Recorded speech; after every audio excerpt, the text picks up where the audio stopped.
the door open, it will try to pan and catch you. So we got to try really hard to keep our conversations just focused on the topic we're at. They had to turn the music off in the hallway because it wanted to pick up on that. So the owl is very technological advanced and it's following us all the time. So pay attention to that. CIA. Yeah, watch out. Okay, so Wi-Fi. I put a note back there on the handouts table of how to get on the Wi-Fi in here, but you're just going to connect to Hilton Honors Meeting. There's two options for Hilton Honors, but if you pick Meeting, the servers are on this side of the hotel and the connection should be stronger. And you're going to pick that you have a password or a passcode or something, and it's written back there what you need to use to type in for that. So you should be able to connect to the Wi-Fi and have a good strong signal all day. And I'm going to keep adding people to our meeting that are in the waiting room. Let's see, some other things I wanted to talk about are signing in. So there's a sign-in sheet back there, and we do need all the SMAC members to sign in every day. All the agency employees, anybody from the public, you have to sign in every day. It's just kind of a formality that we do for our record keeping. So make sure you do that. There is going to be coffee, water, and snacks out there throughout the day today and tomorrow. So feel free to help yourself to those. If you didn't see the bathrooms when you come in, they're just down this hall and to the left. The women's is on this side, the men's is on that side. So feel free to take advantage whenever you need to. For our attendance today, so Callie is joining us via Zoom. Hi, Callie.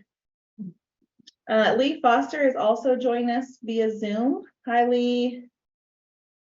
And Terry Turner is going to be coming a little bit later. He has a conflict this morning, so he'll be a little bit late, maybe this afternoon at the earliest.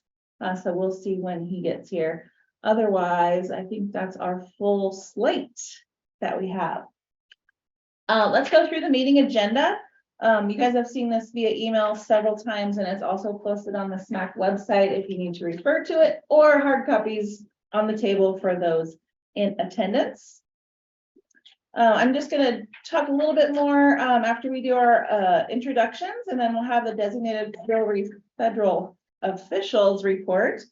In there, we're also going to make a little bit of time to talk about the Steens Loop Road reconstruction, but really it's the rehabilitation of the Rockfall area.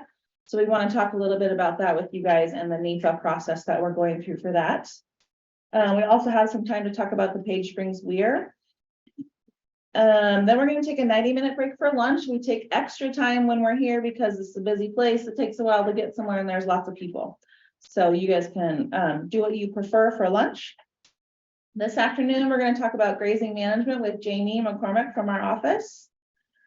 Autumn Tolley-Jackson will be here to talk a little bit about NEPA, which you guys requested from your last meeting. Just a little bit about the process, substantive comments, those kinds of things, what we go through when we're analyzing a project to happen on public land. We also have some time to talk about the Bridge Creek EIS. It has 60 minutes on the agenda, but we might not take up that much time. So we can be flexible in that. Don Rotel is on that agenda. He's not going to be participating today, so Jeff is going to be the boss of that. We'll make sure we pause on time for public comment for anybody who's in person or on the Zoom. Then we'll be talking about the ecology of Steens Mountain with Teresa and Karen, and this is something you guys also talked about at your last meeting in your strategic planning effort. Part of your effort wants to be learning and growing and continuing to learn things about the mountain. So this is a good start to what those topics will be. Hopefully we'll be adjourning around 5 p.m. And then you guys can talk about your dinner plans. We'll talk about dinner plans right before we adjourn for lunch so we can see who's going to be around for dinner and where you want to go if you want to meet together, all those things. Any questions about today? Ooh, I'm not talking fast. I got a question.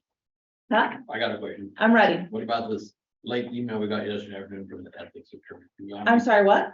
The late email we got from the ethics attorney yesterday, do we all need to get responses into him? Oh, yeah, you guys did get an email from the ethics person. If you haven't taken ethics training as a RAC member, at any time in your tenure, you'll need to take it at least, you'll need to take it one time, only one time. We won't make you take it every year. So you'll need to do that, and you'll need to respond to the email that he sent you. It's really basic. It's just making sure you don't have any vested interests or in holdings and things that you may be a part of through the advisory council. So for that email, please respond to Joseph. And then also I will try to recall, but let me know if you haven't taken ethics training. Have you taken it? You did last time, right? I have the panda. Yeah. Yeah, I think you took it last time. So please respond to that email if you can. If you have any questions or concerns about that, you can ask me, or you can respond to Joseph in the email. He's really great, very responsive, and he'll be able to talk you through it if there's things that you're not sure about. Thanks for bringing that up, Pete. Okay, tomorrow, we're gonna start at 8:30. And we're gonna start our day with the panel discussion, the history of the Steens Act development. So we have 90 minutes on the agenda for that. It could take longer, it could take less time, depending on how much conversation is generated. If you guys saw in my email, we'll have Fred Ollie here in person, I think. Probably depends how the road conditions are. We'll have Stacy Davies on the Zoom. We'll have Bill Marlett on the Zoom. Andy Kerr will also be on Zoom. Greg Walden on Zoom.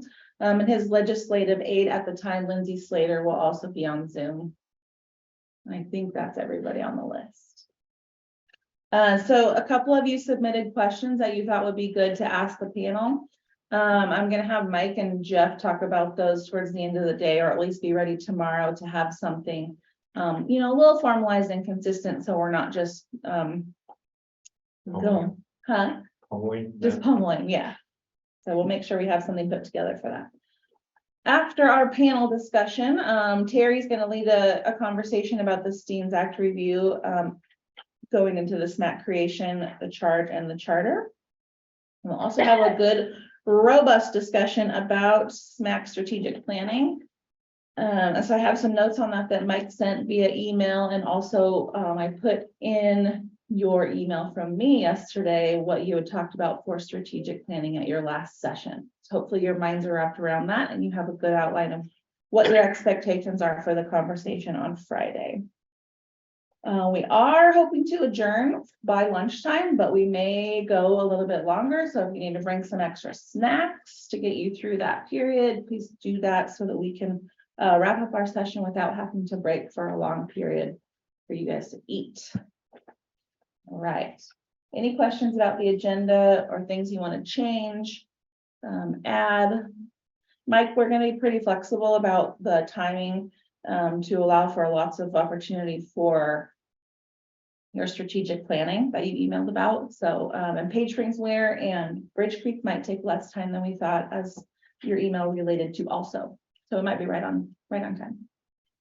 And I was hoping to get out of here to attend another meeting back in Prineville, but I've been able to Is that today? officially, yeah, today, Okay. I've been able to officially bail out of that, so. All right.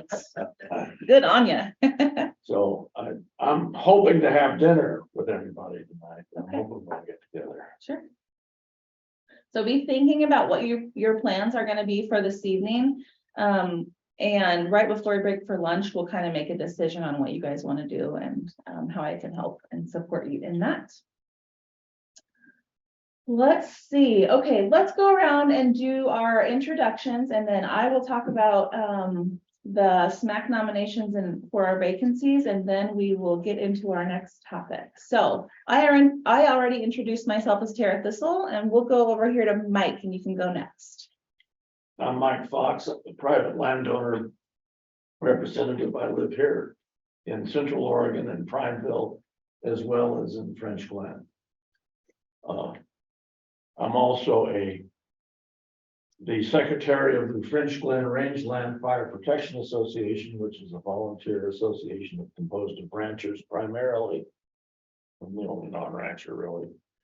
For fighting wildland fires in South Harney County. And much to Jeff's chagrin, I'm also an active participant in the Harney County Wildfire Collaborative, which is doing its best to prevent conflagrations in Harney County. And Mike is also our chairperson, so watch the gavel. Butch Getty, Mechanizing Consumptive Recreation. I live here in Bend. And I got on the council after a year of them having to do a background check, which I don't know what that meant. Same. Yeah, but I love the Steens, and I'm really, really happy to be on the council. Thanks. Jake? Jake Jakubik, no financial interest. I've yet to figure that out completely, but it works very well because I can talk about anything at any time as much as I want. So my primary interest is I've been a rural ranch caretaker for I don't know, 6 years or so. This is my second go around on the committee, and like I say, I'm interested in I see a lot of the public that comes through. I've often thought that we're the only people that talks to the public. Everybody else you send emails to, but we see the real people out there. So I have an interest in the Steens, of course, and I'm a horse person. That's a big interest of mine as well. And I'm from New York, and we have a problem with always talking too much, so I'll pass this along. Pete? Pete Reynolds, commercial recreation, representing Steens Mountain Running Camp. And I'm born and raised in Burns. This is my second term on the council. And currently I employed in Hardin County. And I'd like to be involved and understand what's going on with Steens, and it's so precious to those of us from there. And Cliff, you get a little extra time since you're brand new today. Go for it. My name is Cliff Holpe. I am the Dispersed Recreation representative, fairly new to taking over. This is my first meeting. I've been going to Steens since I was 15 years old. I was a camper at the Steens Mountain Running Camp for a few years. Then I came back as a counselor. Eventually, I was assistant director, and that was a great experience. But I also spent a lot of time up in the Steens, backpacking, camping, doing photography, riding my motorcycle, fishing, many different things. And it's a place that's very special to me. Really love Steens. It's very unique. I really enjoyed spending time getting to know people in that region too. Some of the ranches, and I'm friends with Carolyn French Glen. She's the teacher there. Getting to know people in Burns. I'm just very grateful to be serving on the council. Glad to have you. Thank you. Karen? Karen Withrow, State Environmental Rep. I've been 7 years at Rural Ranch Caretaker. I have been coming to the Steens for decades and absolutely love it, which is why I'm here. Live down in the Klamath Basin now. I'm Teresa Wicks. I'm the local environmental representative. I've been in Hardin County now for, I don't remember how long now, 5.5 years, and coming to SMAC meetings for a good chunk of that while I waited for my background check to also go through, but they also lost my application at some point, so, you know. Yeah. Jeff? I'm Jeff Rose. I'm the designated federal official. I'm the district manager on the Burns district. Don Rotel sends his apologies. He can't be here today. He had some double scheduling and some medical issues he has to deal with. Nothing serious. But when you get an appointment, you want to get on that in Hardin County. So he's going to deal with that stuff. I have notes from him, and we'll move forward. But I've got you'll hear from me in a little bit here. So I'll just move on. Thanks. Kyle? Kyle Warner, Assistant Field Manager for the Anderson's Field Office. Dean Reese, outdoor recreation planner, specializing in wilderness and wild scenic rivers, wilderness study area. Good morning, Jamie McCormack, Burns District Range Management Specialist. Pat? Pat O'Grady, district archaeologist with a focus on Steens and Andrews resource area. Thanks, Pat. Okay, we are going to go through our list of Zoom participants to introduce yourselves. You don't have to turn on your cameras if you don't want to, but I'll call you each out by name and you can introduce yourself. So Callie, you go first. Callie Wilson, and I am a grazing permittee representative and from Man Lake over on the east side. Thanks. Thank you. Mark? Good morning, everyone. I just found out about your meeting today, so I am hoping to join you in person, but I'm glad to catch this morning session online. I'm Mark Salva with the Oregon Natural Desert Association, ironically here in Bend. Lucky you. Kala. Hi, good morning. Kala Hagel. I'm the new BLM IRA coordinator. And IRA is the Inflation Reduction Act. And there are some funds that have been proposed to be spent on projects that are occurring in the Steens area with those funds. Lee. Hey, everybody. Lee Foster, the state liaison rep, non-voting rep on the SMAC. I'm the district wildlife biologist for Oregon Department of Fish and Wildlife here in Hines. Would love to be there in person, but I've got a 2-year-old with some sleep issues right now that make overnight travel difficult. So Glad to have you. How about Steve and Marilyn?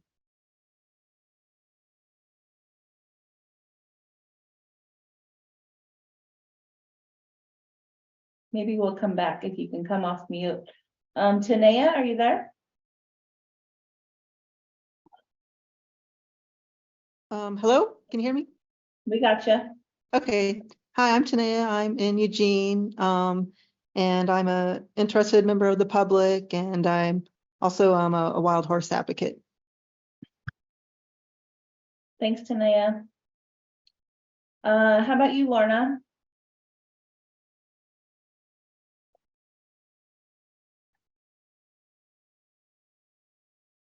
Maybe we'll come back. Rand, are you on? I am on, if you can see me. Thanks. Rand Campbell, private landowner. Thanks, Rand. TJ, are you on?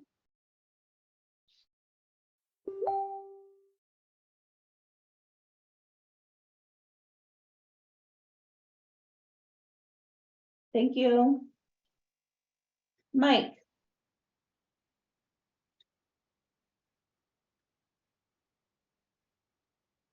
Are you there, Mike? I would love to pronounce your last name, but I'm not going to give it a shot.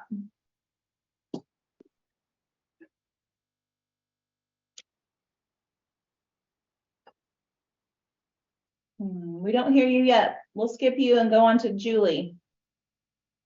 Julie Weichel, kind of a Steens neighbor, picked this spot because of how close it is to the Steens, longtime desert advocate and longtime involved with the Wild Horse Burrow program. Thanks, Julie. Rob? I'm Rob Corbett. I'm an interested citizen. Glad to have you. Lorna, are you there? I'm here now. Can you hear me? Yep. Hi, I'm Lorna Torrey Palermo.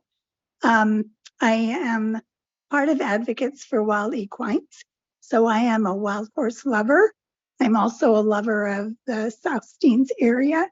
And I really enjoyed meeting you at the last meeting.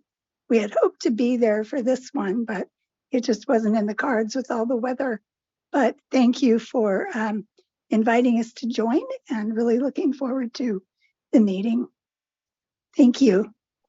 Thank you. All right, one more try for Mike.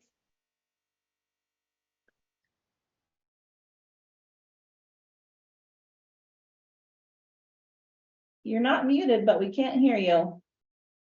And how about Stephen Maryland, one more shot?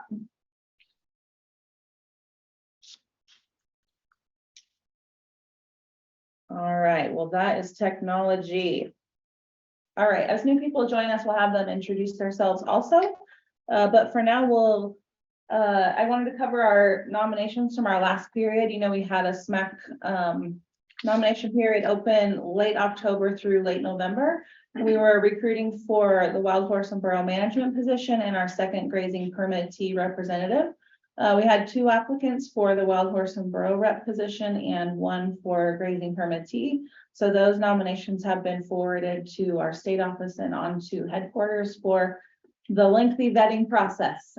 So as soon as we know anything about appointments, we'll certainly let you guys know. As you are aware, it takes a bit of time. So we will see. Do you have a question? Okay.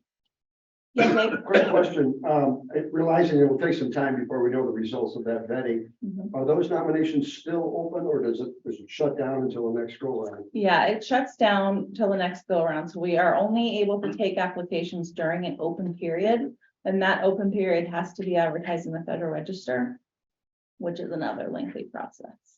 So there's no open positions right now. There's nothing open for application. Vacant positions, we have those 2, but otherwise everything else is filled with someone in a current term.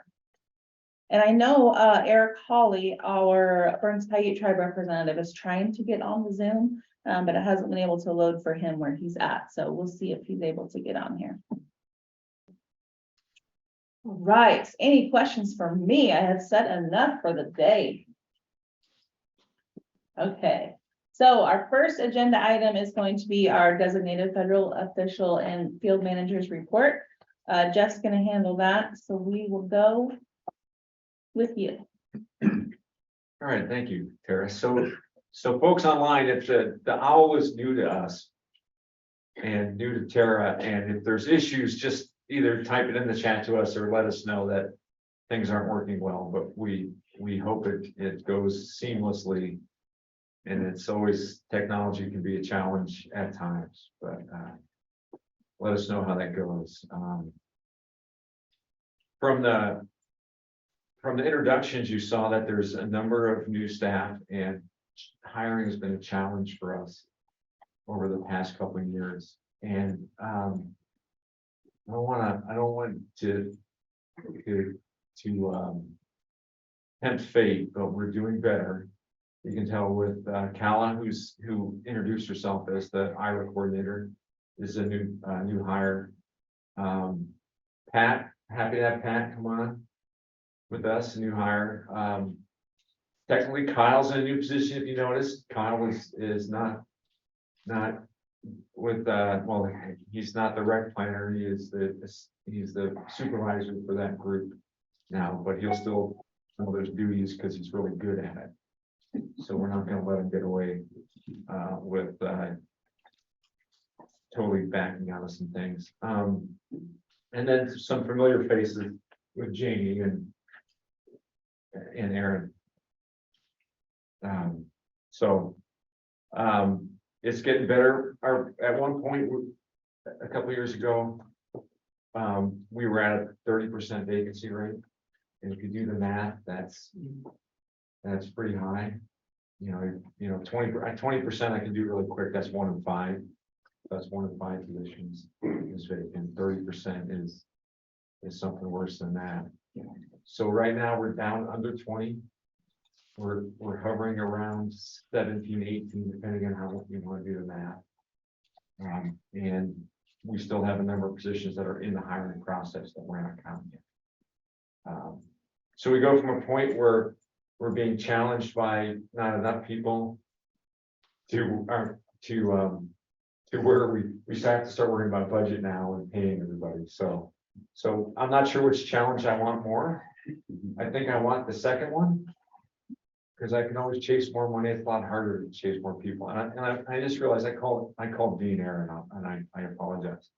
I was talking to Aaron before I came here. So as we move down the line, you'll see more folks. We'll bring them in and we'll do some things.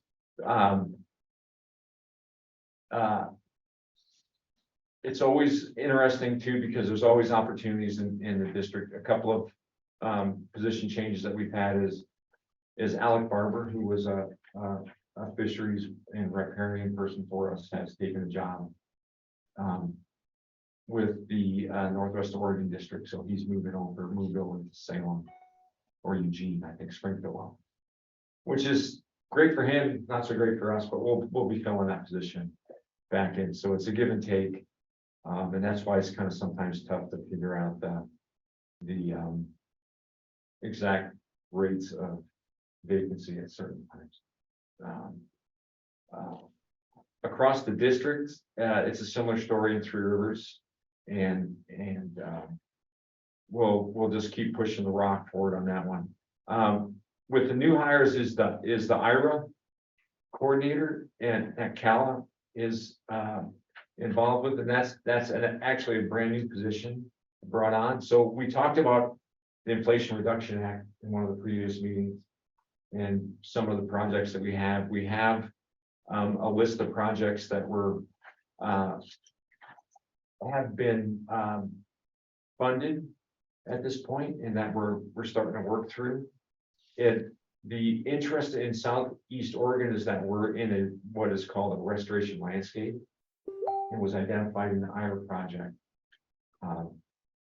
And it includes basically most of the Andrews Field office, including the Steens.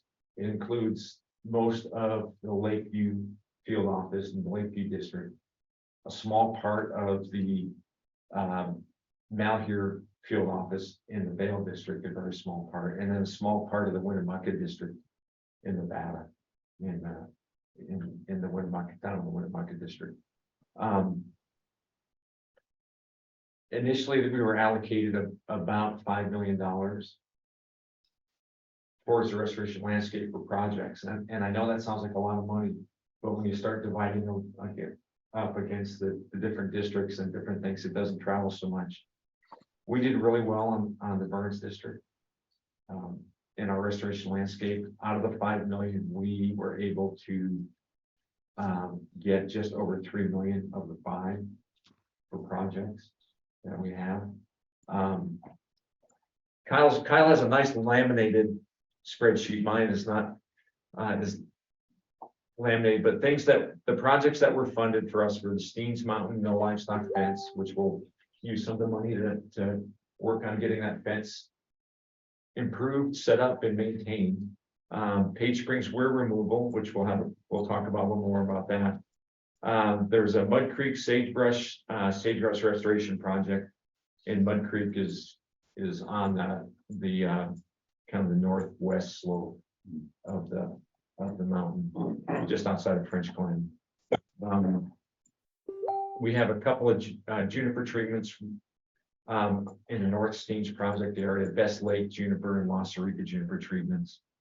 The Pendleton campground fence and the access to the wilderness is another one that we've received some funding in. And then Steens Mountain CMP trail development and restoration. And the last one is an ethnographic or a class 1 study, and Pat could explain better what that will be, but it's basically working with the tribe and determining some of the cultural values with the native populations in that area, and just identifying some of the important issues from their perspective, and some of the history that goes on in the prehistory that goes way back. So that'll be involved. So those are some of the things we have. Cal is funded by that position, by this money too, and she will be coordinating as the title says, but she'll be doing a lot of different stuff in those projects. Cal comes to us with a background in project management and wildlife and natural resource management. So we're happy to have her, and she'll work strongly with Kyle and the folks in Andy Daniels, who's our assistant field manager, and Don, getting these projects on the ground. When they get going, I can't exactly give you firm timelines at this point. The money is a little bit different, as we talked about before. This money is available to us not just in this fiscal year, but it will travel out for up to 4 fiscal years that we'll have to fund these projects. So it gives us more flexibility to plan and get things done and move it out. Usually we're allocated funding and we have just that fiscal year to spend it in. So our challenge is to get things done. It's usually a faster pace. I'm not sure if this is a good move or a bad move, but we'll find out as we move along on that. For the juniper treatment, things I had Joe Sullivan, just to give you an idea of what those two juniper cuts we're looking at about 4,200 acres of cutting and about 1,500 acres of spraying in those areas, what we'll be doing and implementing. And both of those will primarily be done through contracts, with local contractors or contractors from other areas. Yes. What if I ask, just in a nutshell, why is it important to cut the junipers? So that well, I'm laughing, I'm certainly because I have a long history of juniper. I did my master's work on juniper a long time ago, and stop me if I give you too much. I could take most of the morning. He's also the star of a couple of 15-year-old YouTube. In a nutshell, is juniper is a unique plant and unique tree in our area. It's a native, but over the last 100 to 200 years, it's increased its range and the density of the stands. And it does that at the expense of other native vegetation. And one of the main factors is one of the main plants is sagebrush. And of course that tears into affecting sagegrass. So if you lose the sagebrush, it can negatively impact the sagegrass. And by removing it, we'll shift it from a woodland environment to a back to a sagebrush system. You say sage grouse? Sagebrush, yeah. So sagebrush and sagegrass, so they're closely tied together. So sage grouse or sagebrush obligate.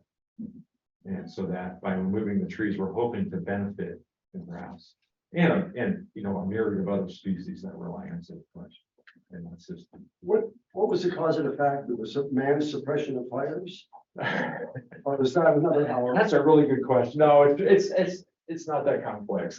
Because I get that asked all the time at Real Ranch. So it's so there's three things that are classically there's a host of things that go into it. The three main things is you have the reduction of fire. You have subtle climate changes back and forth, and then you have the introduction of livestock, which impacts the fire frequencies or can or did, and it's historic grazing that practices that have impacted it in the past. Because I've seen photos that are 50 years old of places that have no juniper. So Central Oregon is one of the epicenters for this, and actually I did my research in Prineville, my master's working on it, and there's different issues, and it gets really complex. And juniper is kind of an interesting tree because if you come from the east, you drive through the Badlands, which is an old growth stand, a very beautiful and important old growth stand of juniper.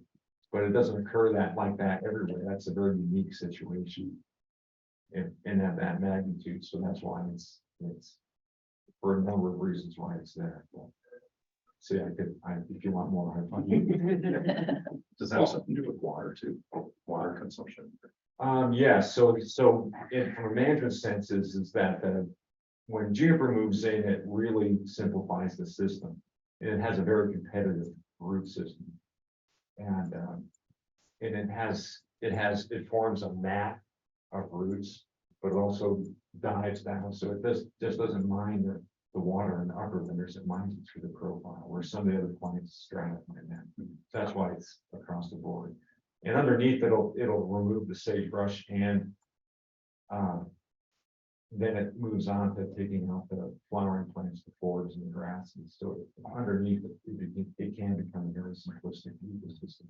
And then you open up the soil to erosion and impacts different other physical processes in the system. So the intention is just to thin it out. It's not to get rid of juniper, it's just to thin it out. Or, You know, in the 60s, we spent millions of dollars to try to get rid of sagebrush. So, we're spending a lot of money to reduce the influence of, and that's, we used to say, to eliminate juniper, eliminate sagebrush. And I think right now I think the right term is to reduce the influence of juniper. There's certain spots that juniper always is going to occur. It's a native plant. It's always been in the system. it historically was limited to pumice soils like here in Central Oregon. Or into rocky ridge tops where fire didn't play a role in the system. But it's because of the 3 plus probably 100 other environmental factors that have changed over time. It's increased. And we're working to reduce that influence. The best method, yeah. Well, There are places where you can find some of those really old juniper that have been around for a long time because fire couldn't get to them, and they are amazing trees and super important for wildlife. But yeah, so my understanding is the goal is to leave all of those older trees, especially if they do have really important wildlife value. in our contract, we actually have a criteria with what trees are to be like and what they look like, and it was kind of unique when we started doing it. Is that it used to be just a clear cut basically. Now it's not. Now it's all the trees that are Christmas shaped kind of trees, you know, the conical shaped trees. But if they're more rounded canopy tops and have strip bark and green lighting, then you can go through all the characteristics. And honestly, is that our experience with the cutting crews has been that they most often err on leaving too many trees than taking too many. We have to, when we go into adjust and work with the contractors, usually it's to take some more trees. Believe they'll want to err. My favorite kind of side stories is I was working when I was actually used to go outside and go out to the cuts as we working with a crew, and there was one tree they left out in the middle, and why did you leave that? So there's a nest in the tree that we didn't want to bomb, and like, okay, that was, and that's good enough. We'll just leave it then, and that's okay. So even the contract crews now kind of understand that. And we get a lot of repeat business with them, and it's a lot easier once you get through it. Did the junipers choke out the aspens? They do. They're very competitive across the board unless you get into the pine. And once you get into the pine forest, juniper is very competitive until the pine overtops it. And once the pine overtops it, and it will eventually, the pine cannot compete with juniper. And if you want to read a master's thesis about that, I know a guy that did that. Good reader, good sleeper. Good sleeper, yeah. Anyway, when I did my master's, what we used to do is we used to get it printed off and they put a copy in the OSU library. And you put $20 in it. You should take $20 and you put it in the thesis, and then you put it in the shelves. And then you come back years later to see if anybody's actually read your thesis. And my $20 is gone. That's good. They made it through. Anyway, yeah, so, and I kind of think it might have fallen out when you did it. Maybe we should get a copy and leave it at Riddle Ranch and we can read it. You know what, it would be more applicable if there were pine trees down there. See, I told you, don't get me going. Tara's here to keep me on track. Let me go through some other things that we've got working through the line that we're not quite ready to talk to you all about. Is we're starting the process to begin a Smith-Kiger gather EA. And the Smith-Kiger herd is on the north end there of the CMPA, and we're working on doing a new 10-year herd management plan for that. And work on a gather for those two herds. Operationally, we kind of mash them together. They're actually two individual HMAs and herds. We do them together because they're right next. They sit right next to each other.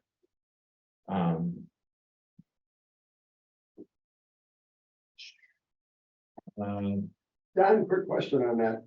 Are you getting a lot of, for lack of a better term, pushback from the horse pot, the civilian world out there about the management of that? Or is there not? There's a lot of interest in how we manage horses and how we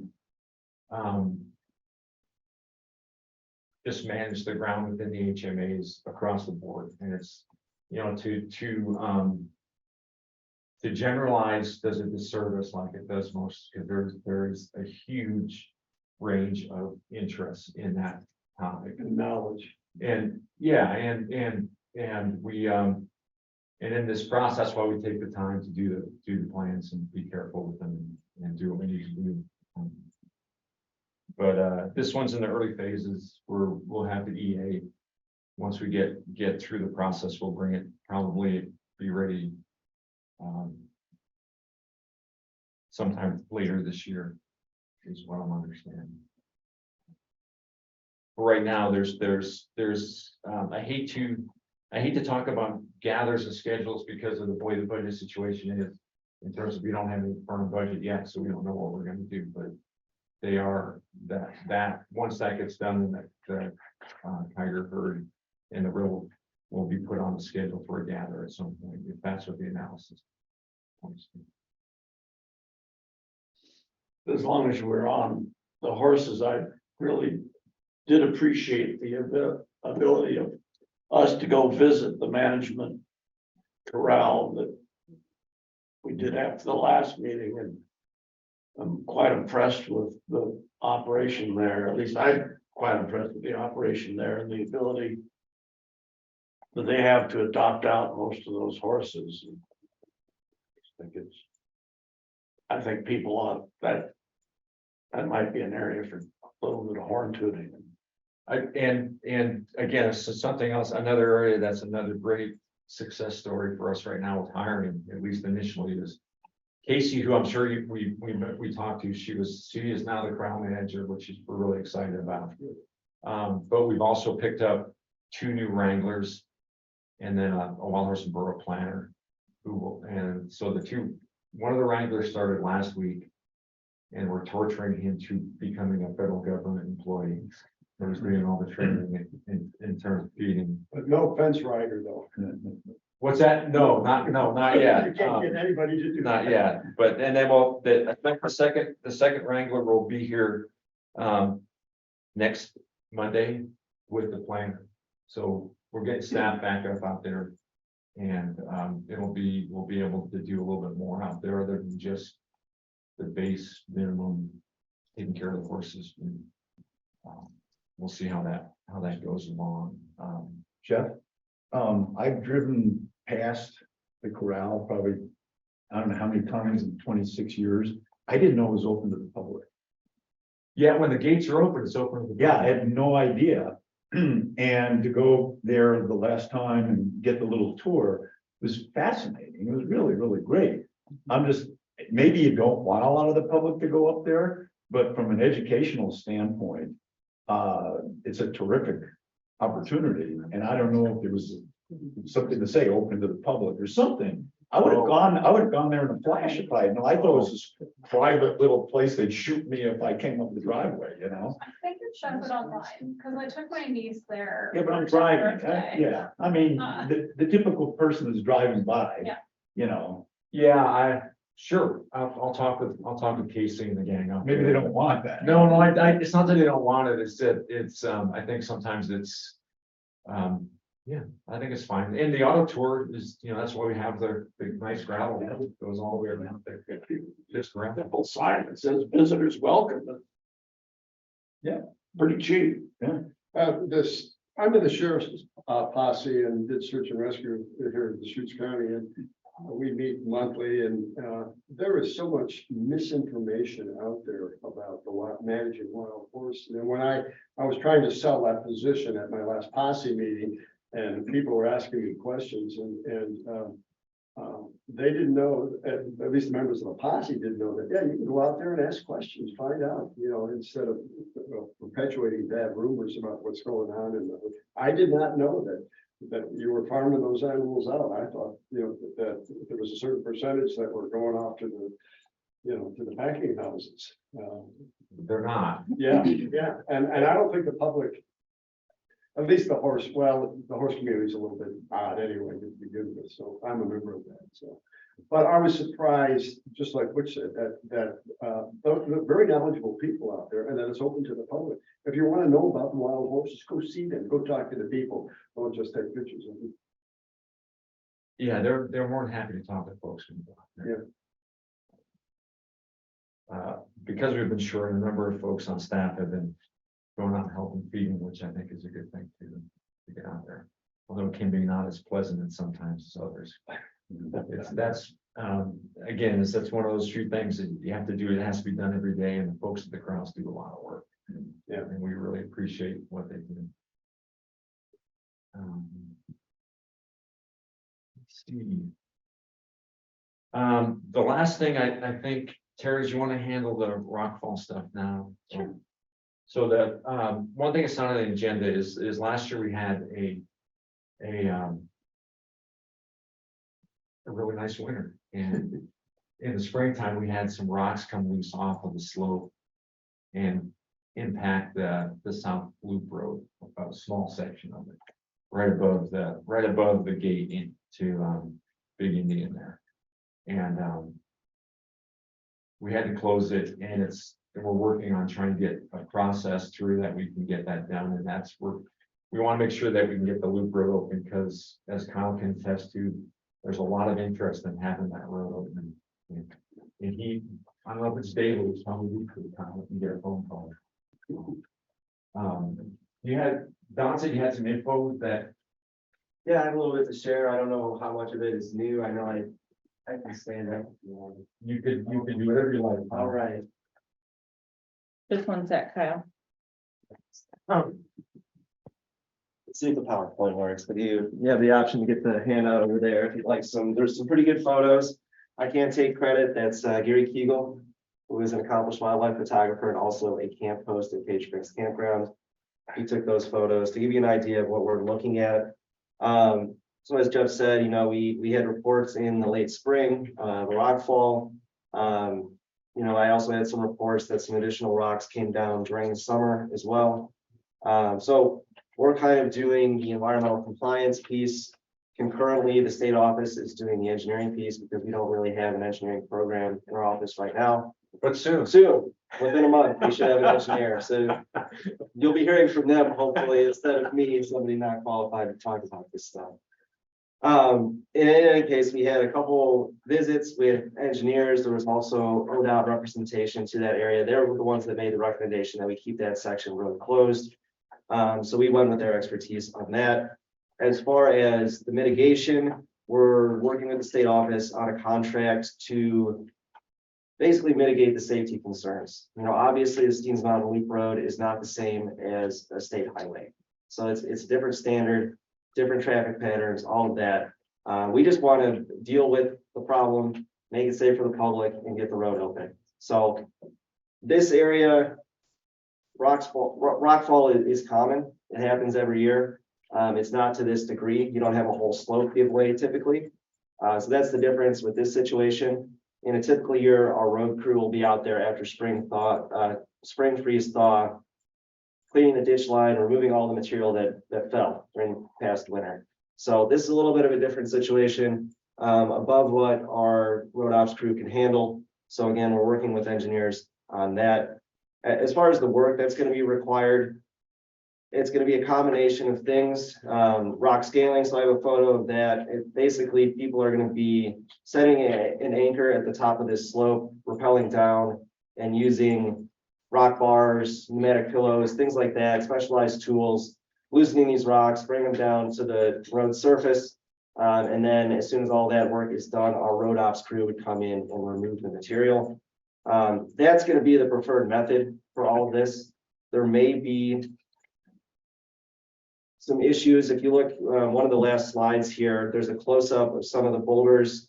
It's tough to tell scale, but these are probably truck-sized boulders that are dislodged from the face. They're way up on the slope. It might not be possible to bring those down in a controlled fashion.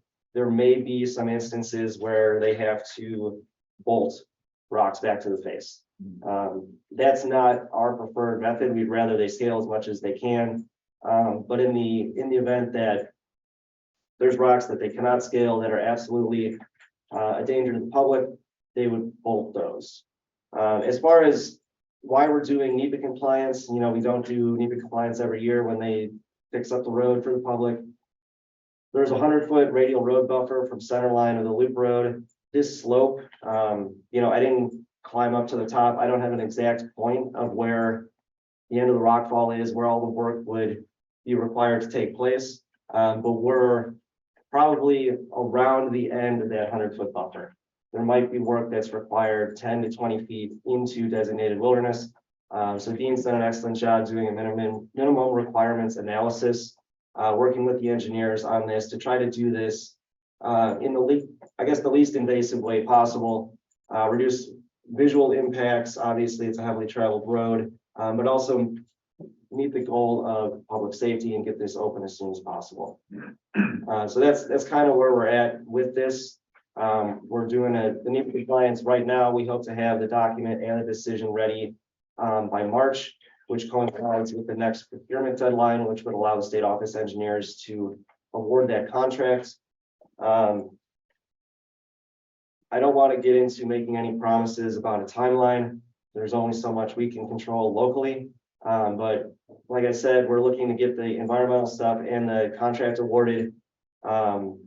Get that started in March. Typically with the contract award, it's a couple months. So we're looking at May for hopefully a contract award. From there, the contractor would have a period of performance, basically a time frame for when they would be doing the work.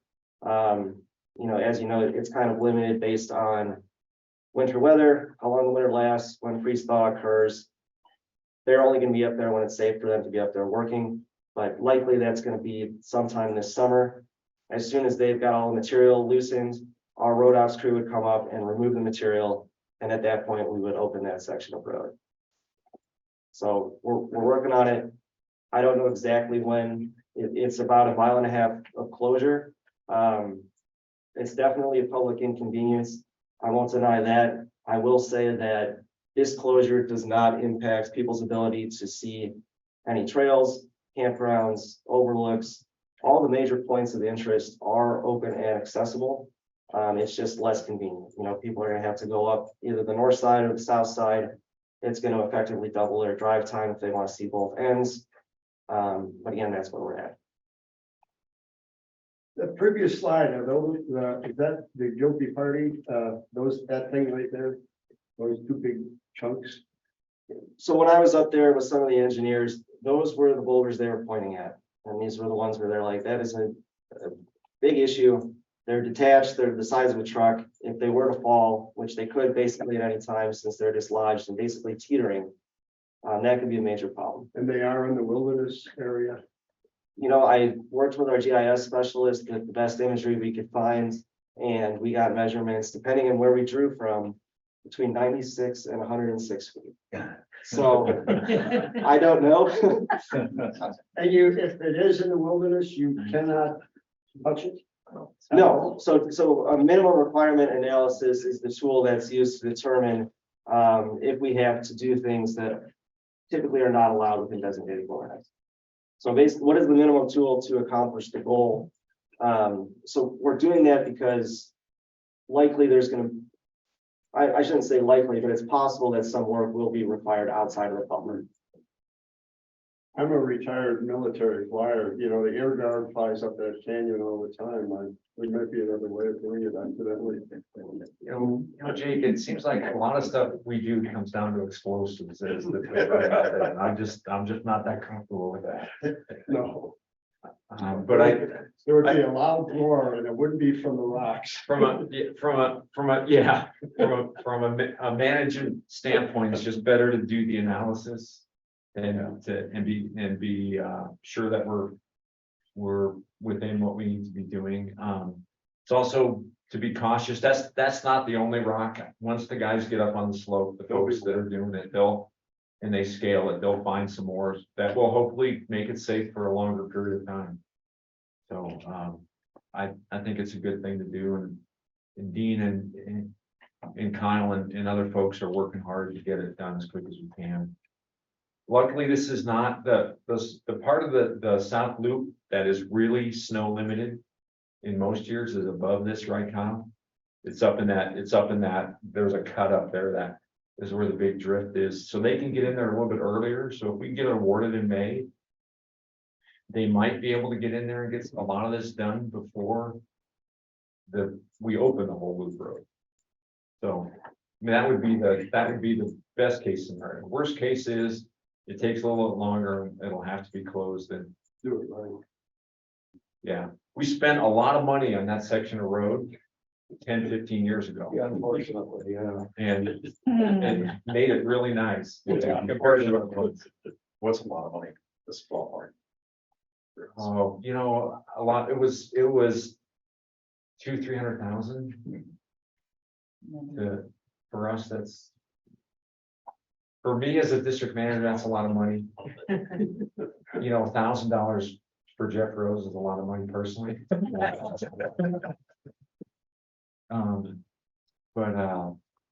I think it's just sometimes things aren't as easy. It's not just about the money, it's about doing what's right or the piece of ground. Road maintenance must be a very costly part of maintaining Steens Mountain though. So we have one of the more yeah, okay, I was gonna say, yeah, and number wise, the more active road maintenance group. We have a set of very skilled folks. Terry Carroll just retired. He was with us. He was the supervisor for what we call the ops crew, which is the equipment operators. And they do a lot more than equipment operators, right? They do a lot of just physical work in the field. When I mean physical, just a lot of the stuff that happens in the ground. We have 3 equipment operators. Wage grade, we call them wage grade equipment operators. So they drive the heavy equipment, which for us is everything from semi trucks to front end loaders to dozers to graders, skid steers. And they do a lot of that work. And every year once or twice. Kyle, when do we do we do a maintenance in the summertime, don't we, too, on the loop road? Typically, they'll do a secondary grade of the road. When it starts getting really bad with washboard stuff, we try to time it, but you have to have, you have enough moisture, you have to have a lot of things to make it happen. Are those all BLM employees? They're BLM employees. Well, the road's a lot better than it used to be. I remember I was in high school, it was, you'd have to get out of your car, like you move rocks to the side and drive around the whole. I remember that. Yeah, it was impossible. There was a section on the south, I mean, if folks remember on the south, you would climb over a bunch of, boulder rocks that it was down to bedrock. And now it's gravel the whole way. So that was part of what we did. Plus, we also stabilized the slope in the area where the rock fall is on the downhill side. So the road wouldn't slide into the canyon, but for some reason now, it's the uphill side is giving us the fix. So we'll take care of that and get it open. Was there evidence of anyone trying to bypass the closed section of the road and go around the barricades last summer? I saw a car parked in that area. So how was the camp? We had a camp set up on the road. So on not the south side, but on the north side, there's just the road ops crew placed boulders to close up the top side. And there was somebody parked their RV right across that with like a sign, homemade sign, ask me about the rock fall, or I don't know where. For $5. So they were asked to move along. But yeah, so again, it's you can't secure totally, and we don't have the staff to position somebody up there. Hopefully, it's not unsafe enough, but it's a huge issue. But I've walked it twice, and I've been able to know that motorbikes have gone around the barriers and gone through there, but it's safe enough to walk. Yeah, the bottom we can close with the gate. There's a swing gate that we can close. And they got around that too. So you're thwarting Darwinism when you stop people from going up. We learned that in search and rescue. But if we take care of it, then that won't be an issue. So that's the goal. is to Take Okay. care of it, so it won't be. This is good information, because I can remember people at Riddle Ranch saying, why don't they just get up there with a bulldozer and push those rocks away? No, man, there's more to it than that. Kyle, did you want to talk about, did you cover everything on this slide? I wasn't sure. Sorry, I skipped it. Clearances Do maybe? people have any questions? I mean, we're basically doing a very quick environmental assessment, just so that we can have the option to do the work if it does occur outside of the road buffer. We're gonna do all the normal things that we would do with an environmental assessment, but it's gonna be very tailored to this particular project. And like I said, we're gonna do our very best to minimize any impacts to wilderness, to visual resources, and try to get this open and accessible. Don and Kyle looked, and Dean, and a lot of folks looked really hard at whether that was required or not. And it was just because of right where it's at. 20 feet either way solves the problem, right? And, but it's because it's right where it's at, we thought we could just take this approach and make it a very targeted environmental assessment. Probably only a few alternatives that we look at, because there's not that many. The purpose and need is to secure that and make it safe for the public. Any questions for Kyle? If folks don't know, Tara worked last year. If you don't remember, she worked, so it's on Trip Check. If you go on Trip Check, Oregon, the Trip ODOT Check. site. Tripcheck.com. .com. You can see the status of the loop road. Yeah, that first slide is a screen grab from. Did you guys put any other warnings up in like the northern part of the loop road to warn people? There's one at French. Section of that. Yeah. Was closed. Yeah. Yeah. I was up there last summer, but I just didn't remember seeing it. Yeah, I had to make note of that to some friends that were coming to visit me at Riddle Ranch, because I said, for God's sakes, at French Glen, don't take the left road, because it'll be 20 miles in and 20 miles back, and then another 20 miles going the right way. An interesting statistic would be is how many folks drive the whole loop versus just go up the north loop. Yeah. Go to the top and then go back down. There was a 30 foot now. It was, yeah, and then we have signs throughout the loop now. Yeah. We weren't sure if there was gonna be a short term or a long transportation. The turkey puts a junction up at the top that looks like Yeah. All the people I ran into, I feel like said they thought it was well signed. They didn't know before they came out here that it was closed, but then once they got there, they were like, I'll just, and I talked to a ton of people that were like, yeah, I'm just gonna go up and back and then I'll just go up the south end and back. It's like, great. It's an interesting plan, but yeah, I never talked to anybody that's upset about it, but yeah. Yeah.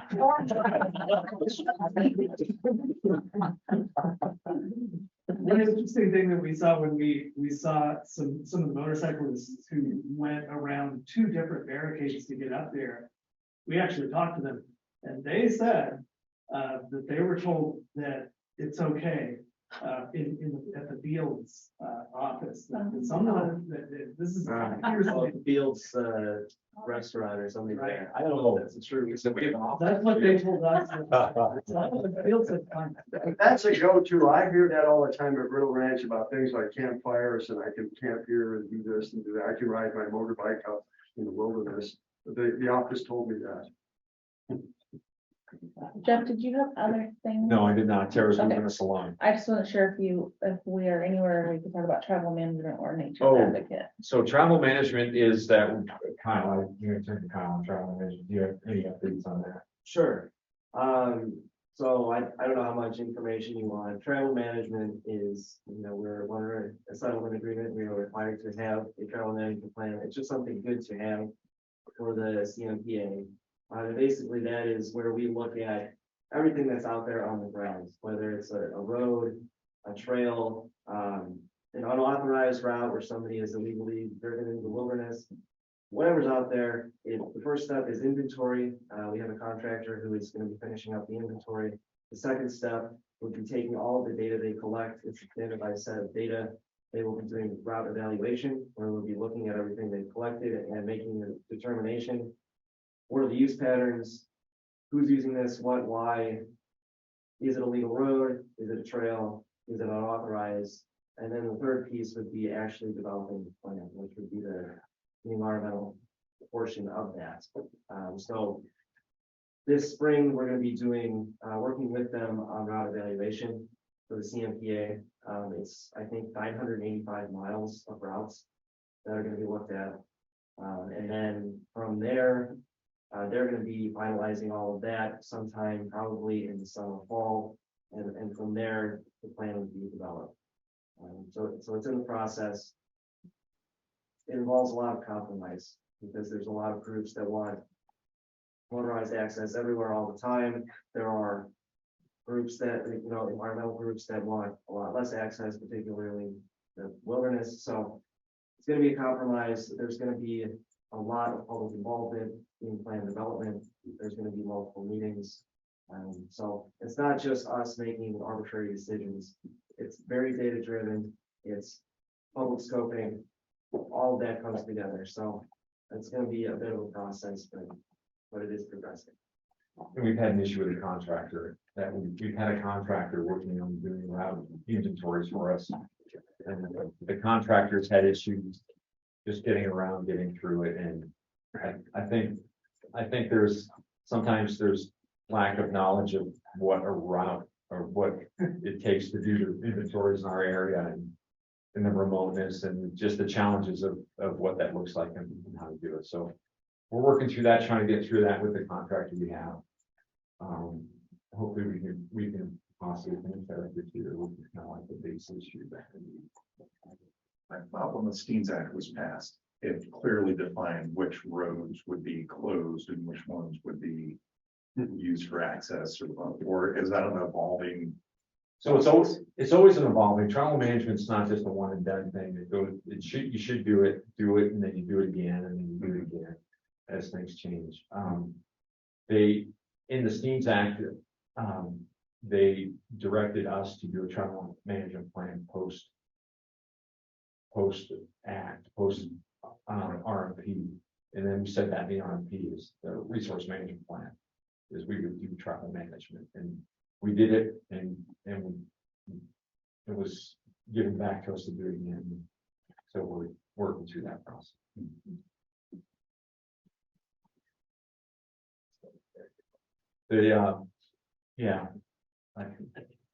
So that's that. The last of Nature's Advocate which is that access to the in-holding on the Steens, and unfortunately some of the things that have come up recently is kind of has the refocus. One of them is the loop road is just time and effort. So we'll get back. We have the LiDAR data that we've been talking about. Don could give you better. Hopefully if we get him back here at some point, we can get him to talk about what that looks like and what it does and how that moves along. And I think I know Rand's on here and he has interest. I think he and Don have talked about this too in the past or recently.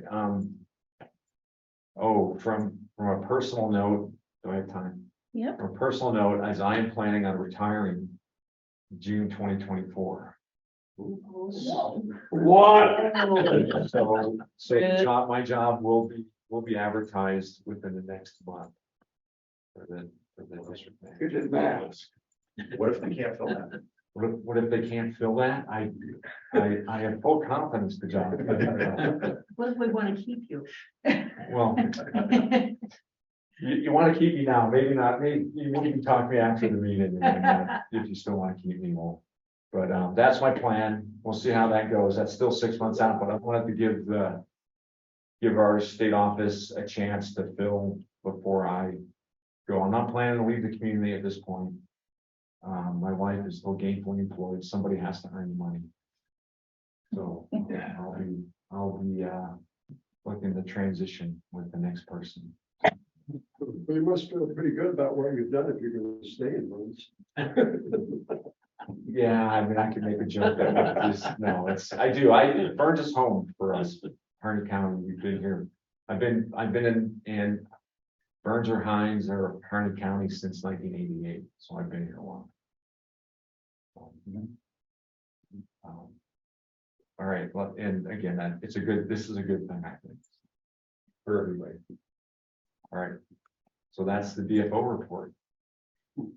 Unless anybody else wants something, I always look at the staff because they always know. I think Kyle said he's not an expert in engineering.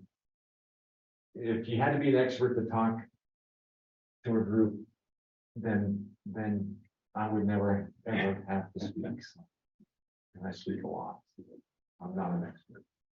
I have one more question on here, not to talk about something too much, but junipers. Absolutely. I will talk to you all day long about junipers. Yeah. The only other thing I wondered is when you cut them down, do you just leave them there or do you move the wood somewhere else? So there's a number of things we can do. And most often what we do is right now is we cut and pile and we burn the piles. Is if the areas are closer to people, is we can either give away the wood or sell the wood for firewood, and it's really popular. We'll make you a deal. We've sold it for biomass in the past on stewardship contracting thing. And what they do with it, I'm not exactly sure, but they take it away. And usually the bowl wood. In the past, we used to do a lot of prescribed burning. And we transitioned out of that because that's a really effective way to treat it. And it's per acre, it can be a cheaper cost. But when you burn it, you also take the sagebrush, which is a trade-off for what you're doing. So you have to kind of balance it. And we're gonna try to start getting back into some of the burning, but hopefully we'll be a little more directed about where we do that and when we do that. When you say burn, you're not talking about piles, you're talking about just a broadcast prescribed burn. Yeah. I've got some awesome pictures from the early 2000s of what they used to look like. Well, isn't there a risk involved in doing? There's a huge risk, And when I was in the firework group working in fuels, I love prescribed burning. As a manager, I don't sleep at all because I'm the one that signs on the dotted line. And it has to go out with a shovel if it doesn't work. Well, they haven't. They definitely don't want me out there if it doesn't go right. There's a lot of liability and a lot of risk. I had an old FMO told me once you let the dragon loose, there's really no telling what can happen. So well, that's happened here locally. And Jake, honestly, nobody remembers the 99 fires you keep in the unit. It's the one fire you don't keep in the unit that people remember. So anyway, all right. Thanks, Jeff. Does anybody on Zoom have questions for Jeff? Or you guys also? I forget about them. I'm sorry. That's okay. They're watching you. I know they are. They're seeing the back of my head. They can see my balls.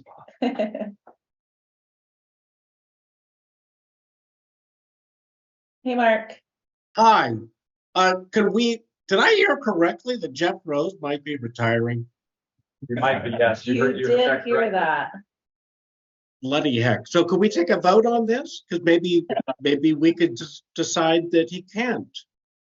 Just a thought. Retire. I like that. Okay, the audio is not terrific, but that's what I thought I heard. And thank goodness we still have Jeff through June. But thank you, sir. Congratulations. We look forward to working with you with the time you have left. Thank you. And if you speak up, Mark, we might be able to hear you because you're just sitting right over there somewhere, aren't you? You're just. Thank you, Mark. Thank you. Okay, it doesn't look like we have any other questions. The next item on our agenda is the Page Springs Weir. We have Alec Barber on the agenda, but he has since moved on to another position in another district. So we have said goodbye to Alec, and I can't remember who's going to be covering this. Might be Jeff, might be Kyle. I don't actually know, so I'm going to hand it over to this side of the room. I can talk about it, and people with more knowledge than me can step in. I will say Matt Obradovich is on the call here. He is the district biologist. Obviously, I'm not an engineer or biologist, so I'm basically going to be presenting kind of a boiled down version of what River Designs Group provided us. So the first thing I want to say is that, this is what they came up with. They were tasked with both a sediment analysis and with alternative development. But the first thing I want to say is that this list of alternatives is by no means exhaustive. There's been previous attempts at an EA for this in past years where there were other options looked at. So this is just an idea of some of the different methods, the tools, the equipment, the cost, the time, all of that to give you an idea of where we're looking at for options. One of the differences from when this was looked at years ago is that there is dedicated funding that can support this project. So I don't know how much detail you want, but you can kind of look through at your own leisure here, but there's a no action alternative, obviously, which would be not removing the weir. There's the rock ramp alternative. There's partial removal, full removal, both with using hand tools as well as with using various levels of mechanized tools, whether you're using small mechanized tools or basically you have all the tools and equipment in your arsenal. That would be alternative 6. So this is basically a printout of what they provided us. So you can look at it. It'll show the cost. If you look through, obviously a lot of the cost is going to increase if you're using less tools. If you're using hand tools, the cost is going to be reduced. The time is going to be reduced if you're using mechanized tools. That stands to reason. One of the probably the most important issue here would be the interface with designated wilderness. So we have Dean here. He can answer those questions. This site is within designated wilderness. Access to the site is limited. As far as we know, there is no road into the site. River Designs Group, kind of on the front of this first handout, they identified a relic access route, which very possibly was a road or a stock route at some point within the last 80 to 100 years. Dean's been out in that area a lot and hasn't been able to find much evidence of that. So access is going to be a major issue. It's something we're going to have to look at with this project. Were they to use an excavator or other equipment that they're going to have to drive in, we would have to find a way to do that. We don't know if that's going to be feasible or not with the wilderness interface. We can't just build a road right up to the weir. That's not an option. So there's a lot of variables to this, but this at least gives you an idea of things like cost, things like time, things like possible tools. And as Cal mentioned, we did receive disbursement from the Inflation Reduction Act, fair amount of money specifically for this project. So as far as moving forward, potentially looking at either doing some sort of environmental compliance in-house or contracting out the environmental compliance to a group like River Designs Group, who is specialized in this area. From there, they would look at these potential alternatives and potentially some other options, and then go from there. So this is all kind of preliminary, but it gives you all an idea of some of the issues that we're looking at, some of the costs, things like that. Yes, Mike. How long is it going to take to get to a final on this, in your opinion? I was thinking that what we have here looks pretty comprehensive. And fairly, I will say that some of these alternatives are predicated upon a relic route that may or may not exist and may not be legally viable.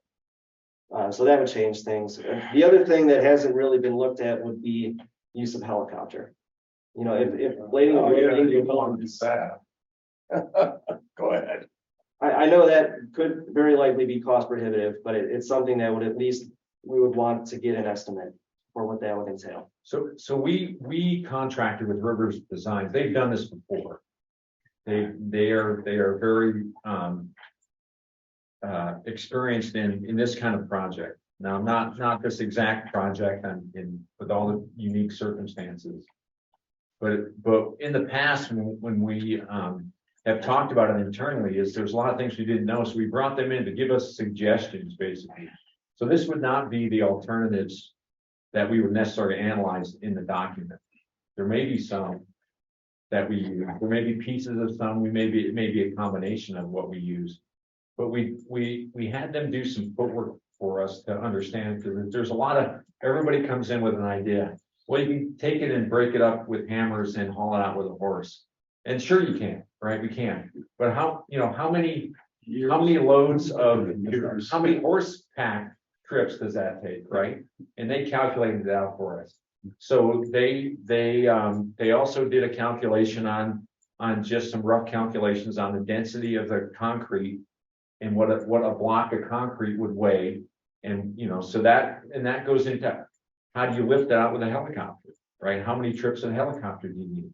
And then they did some other work. They did some cultural work for us to look at the significance of the weir, because it was built by the Civilian Conservation Corps.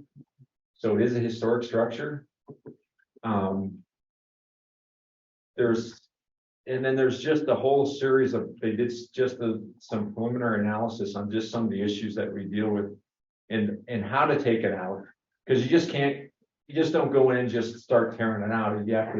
Because you have to maintain that you don't want to damage the system tearing out something that's may not be in the system. So they gave us some base numbers on that.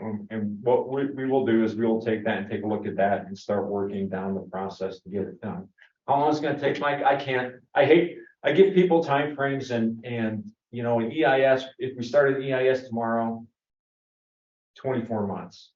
If things go perfect down the lane. There are a lot of unique issues in here. It's in the wilderness proper. It's a wild and scenic river corridor. It's a red band trout reserve. There's other environmental, biologic, and then cultural issues that we have to identify, that we have to kind of work with to do this. And the one thing that I found fascinating is that we've talked a lot about removal in the ramp proposal in here. And I'm not saying that's what we'll choose and how we'll go, but provided us with a method that we didn't have to remove. But it still involves, because what the ramp does is it brings in gravel and builds up the backside and the front side of the weir to where the stream will roll over it and continue on. To modify a wild and scenic river? So these are all the issues that we have to do. This is directed in the Steens Act. It's also important for fish passage from Oregon Department of Fish and Wildlife. Now, Jeff, I assume that the money that's available, it's not going to sunset. You will have that. So there's no urgent, we have to do it tomorrow. Well, we want to get on it because there is the money does sunset eventually. Yeah, 4 years, right? Yeah, we've got 4 years to spend it, and we've never been allocated any money to spend anything at this point. And I think we're in a good spot to do it. Well, being that I'm new to the council, this is an issue I know nothing about. I don't even know about weirs. I wonder if maybe you can just paint a brief picture about why was it built, what does it do, and what would be the benefit of taking it away? So the weir is about a mile from Page Springs, is about a mile up the river. It's a concrete structure that was put in the 30s, and they used it to help gauge the water flow off the mountain down into the refuge. And the refuge used it because they have a water right for the refuge, meaning that they're allocated so much water that comes off of the mountain, down the blitz. And they so that was important for them because it gives you defined the weir. It's not very tall, it's probably 3-4 feet tall. It sits across, it's set down, it sits across the whole width of the river, and it gives you defined area that you can calculate the depth and then calculate volume. Right. And there's a gauging station that was built, and it's a stone building that's not being proposed for removal, correct? So we'll leave this historic structure that was built by the CCDs there, next to it. As well as the weir was built by CCC. This was all built by the Civilian Conservation Corps when the refuge was put in. So it's okay to leave the gauging station, but not the weir necessarily. So we haven't decided what we're gonna do with the weir yet. Right, so we could leave it, Jake. We could, if we build a ramp, we could leave it. We could take part of it. Yeah. So there's certain things. The goal, so that's the weir. That's where it sits. It's been there since the 30s. There's minimal wear and tear to it because the CCC built things. And What's the harm in having it be there? so in the Steens Act, it came in that is that there was concern that it was a barrier to fish passage up in the system. And in the Steens Act, which you guys probably have in front of you, I don't, but I'll paraphrase best I can, and says, if practicable and scientifically supported, is remove the weir because it would benefit the red band trout, which is an important fish species. And does it, has there been an assessment? So we did a bunch of, we had folks do research, and the larger trout can't pass. Smaller trout may not be able to pass. And that's kind of where we came to a point and said, well, maybe we don't need to remove the weir 15, 20 years ago. Well, it's not just about the big fish. There's bass and sculpin and other little fish that cannot pass that weir. So that's the issue now, is that there's other fish species that may be limited going up and down the river, that this weir limits their ability to move in the system. And the gravel would remedy that situation. I don't know if it would. That's a whole different part of the analysis we have to deal with, suggested by River Designs that it could. So the issue of removal is not settled, as well as the issue of how to remove it is not settled. So a lot of people want us to remove it, or are interested in it being removed. I'm being cautious to say that because I don't want to promise something that I can't do, because you can see some of the challenges that we're going to have to overcome. That when they built the weir, there was a road that went down. The historic road. That road doesn't exist anymore for whatever reason. It doesn't. You go through that with access to other properties too. Correct. So it kind of so now there's easy ways and hard ways to do things. Right, but you have to decide if you're going to do it. And is that still an open question? So I think we're moving down the direction to take the weir out because it's important for fish, which was part of what the Steens Act indicated. It sounds like it's scientifically supported to get it out. So now the question is how, and it may take us a while to figure out how, but we're going to figure it out. And there's River Design suggested a suite of potential options that we have. There's other options that are be out there, including dynamite, which are still there, but it's to maintain all the other resources that go with that, not to mention the biology of the animals that occupy that system while we do it, it's complicated. It's going to take some time. So in the course of trying to figure out how, you may decide why we should do it and maybe not do it, because the how part might be too much. We might come to the point where we say, you know what, this is a decision that was made previously that we're going to have to live with. Because I see you doing two things at the same time that are counterproductive, but now I see where you're going. If how is too much, then why bother? And how is too much now? It may not be in 10 years, or it may not be in 20 years. And I think sometimes you owe people that follow you the due diligence to get them to the next step. And right now we've come up to this point about all these things that we don't know about and that we haven't asked questions about that make it hard. and then just give up. And I think now we've got folks on staff that have the expertise.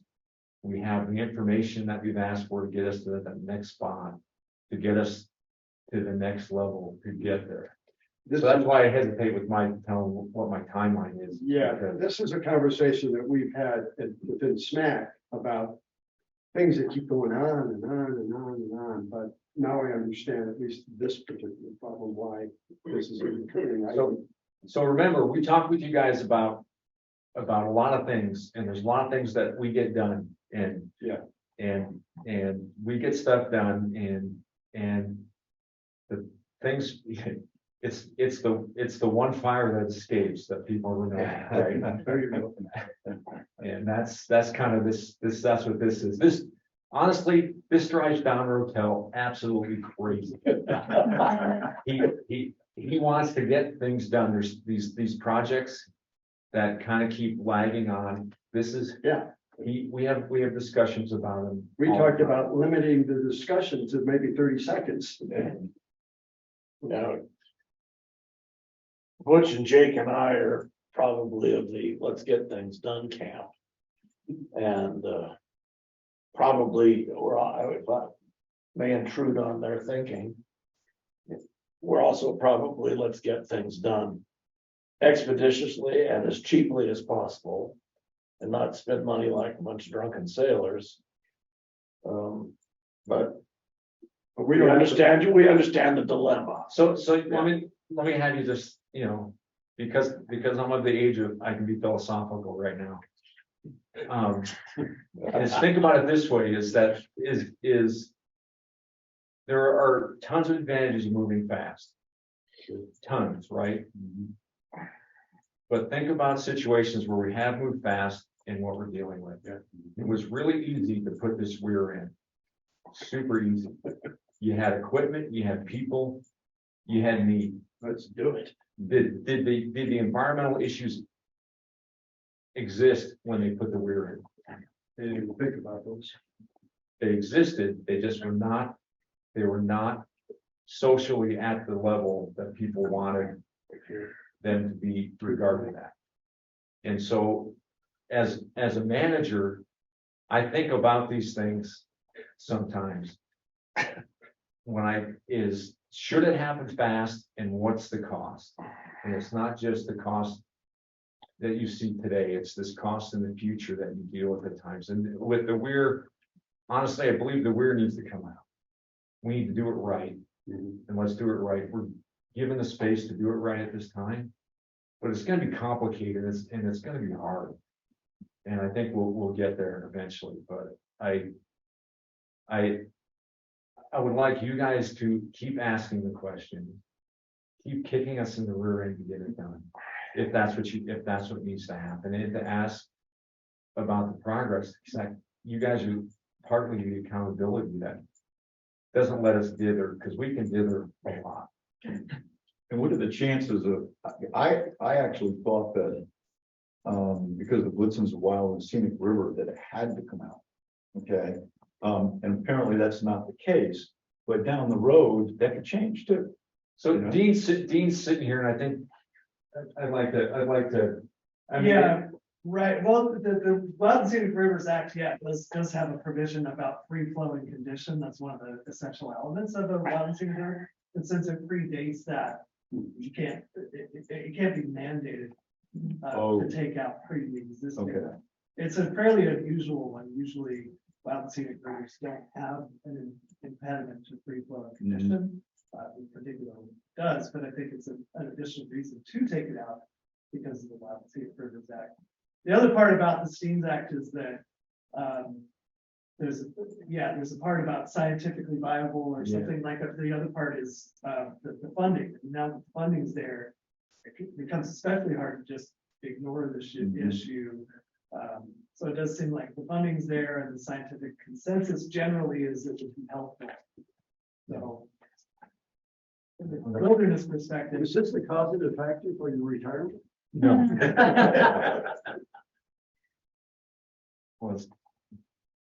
No. I was gonna make a joke there. No, it's not. But we have I mean, we have a significant amount, again, significant amount, we have $550,000. And honestly, I believe it's gonna cost more than that. But I will take the money I'm given and run and run. Well, the question I have is, that they obviously built a road down there, Yeah. put it in. The road apparently has disappeared in the last 97 years or whatever my math is, something like that. And it's probably disappeared. It just didn't disappear. It didn't take 97 years to disappear. It took some years to disappear, and then it finally did. Now, it seems to me as though there ought to be a way to say, well, we've got this historic road down here. We're going to undisappear it for a while, and lo and behold, God and nature are going to make it disappear again in a fairly short period of time, in an area where damn few people go and are ever going to see a scar, because not very many people come to the Steens in the first place, and not very many people who come to Steens Mountain in the first place are going to walk upstream and see the damn thing. So if we got $500,000 to do it, and I see one of your theoretical proposals here is someplace between 2 and 4, and we've got the scientific basis for it. Let's get it done in a hurry. It will have, the quicker you get it done, the less impact it's going to have on the species that are there. And it will start to recover sooner. But that's just me. It was identified as a route in the act. Does that make any difference? No, it's not, it does not exist it does not even exist in any of our road inventory at all. But it had to exist at one It time. had to exist at one time. Okay, all right, so Well, a couple. the key is what existed at the time of designation in 2000. that's- We looked at some old imagery from the 50s that kind of possibly identified a route that comes on the slope above it to the west and then drops down and then basically goes right up the gorge. But that's all like academic, because essentially if it didn't exist in 2000, which we're absolutely certain that it didn't, then it's not a road. So at some point you have to decide to use that minimum requirement analysis. What's the minimum tool to get the job done? Because there's going to have to be, if it wants to be removed from the wilderness, you have to use some sort of prohibited use. That could be a helicopter, that could be building a new, basically a new road, or even a temporary road is actually not allowed in the Wilderness Act. So you have to do some prohibited use, which it says prohibited, but you can actually do prohibited uses in wilderness. You just have to go through the minimum tool analysis to get there. And that's what Jeff's talking about with the time-consuming process. It does take time. And I think there's a valid reason for that. You don't want to just rush into it. You want to make sure you're making the right measured decision. And that's where that minimum tool analysis comes in. So there is a light at the end of the tunnel. We just have to go through the process. We could build a road. We could. But you want to be prepared for the after effect. If that's what our analysis comes out to indicate, and we go through the public process, and we do an EIS, environmental impact statement, right? If you think of, when you do an environmental impact statement, is you're doing that statement, and I think you're gonna, Jamie's gonna talk about grazing, Autumn's talking about NEPA. But you do an EIS if you're gonna disclose that you're gonna take an action that has impact. Yeah. And that's how we do that. So that's part of the process that we have to follow. And it takes time because we have to disclose those, we have to receive comment from the public to see if we've thought of everything possible in that. Let me ask, maybe. Can we get to Karen for? Yeah, go ahead. Yeah, just if we have to build a road or get equipment in there, which seems quite logical at this point.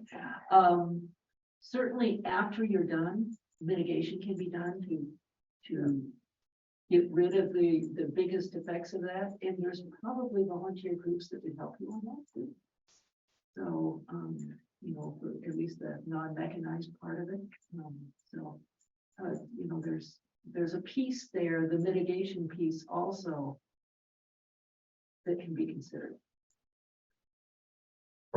From organizationally, socially, there's not many reasons not to take this wood out. Right? It's an in-string structure. You don't end up, it doesn't impact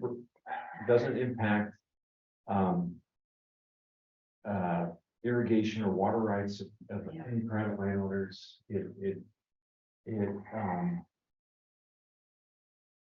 It comes down to the how, and to make sure we do it in the correct manner and not violate that. And we, you know, like Pat's sitting back here, and we also have to honor the cultural significance of what that structure is. And we're going to make sure that we do that too, because it has been identified as a historic structure. And it's important. It was built during an important time of our history that we have to acknowledge. So we have to make sure that we include that. So again, it's a lot of stuff.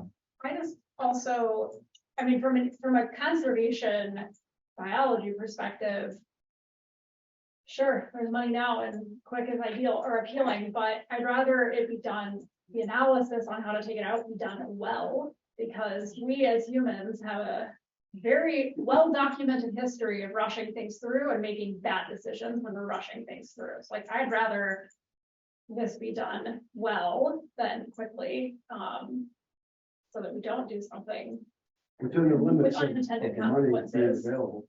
You're right, but just because there's money available doesn't mean that we should go fast, because we could make big mistakes. And there are groups that will push back on building a road, so obviously there needs to be a lot of defense for why there would be a temporary road built and all of that. But the other point with the road is that when the CCC was building the Ware, what they would have needed for a road is pretty different from what we would need for a road today to get in, you know, an excavator or whatever. So like, it's important to remember that too. Like, a road we build today is not going to be reclaimed by wilderness as quickly as during the CCC era, because we are having to take in heavy equipment that they very likely did not take in during the CCC era.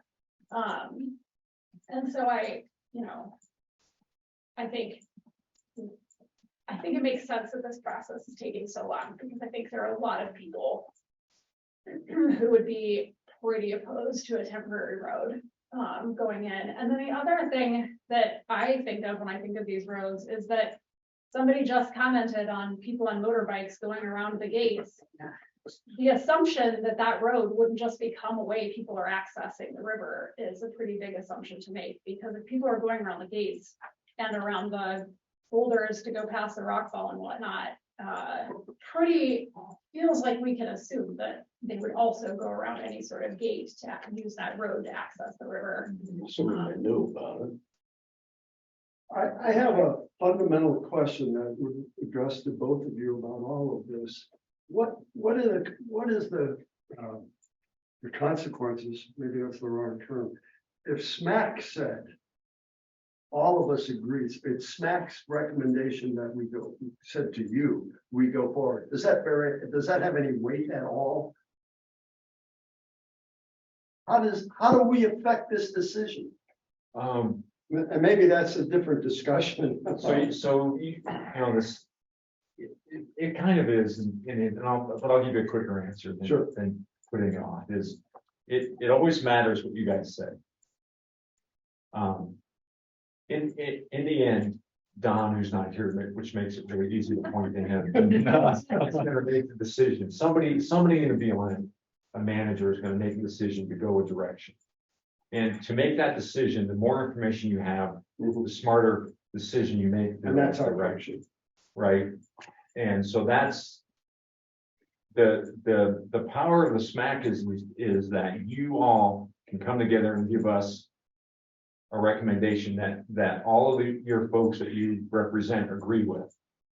you also can give us a recommendation about things you don't agree with, which helps us frame that decision at some point. And that's the value to me of a SMAC is there's not very often I get all of you in one place at one time and that you can talk with each other. And I've been involved in a lot of collaborative stuff over the last few years, which is really good. And why I went into collaboratives is, this was my opinion, is I'm gonna go to this collaborative because if they knew what I knew, they would agree with me. And that is not what a collaborative is.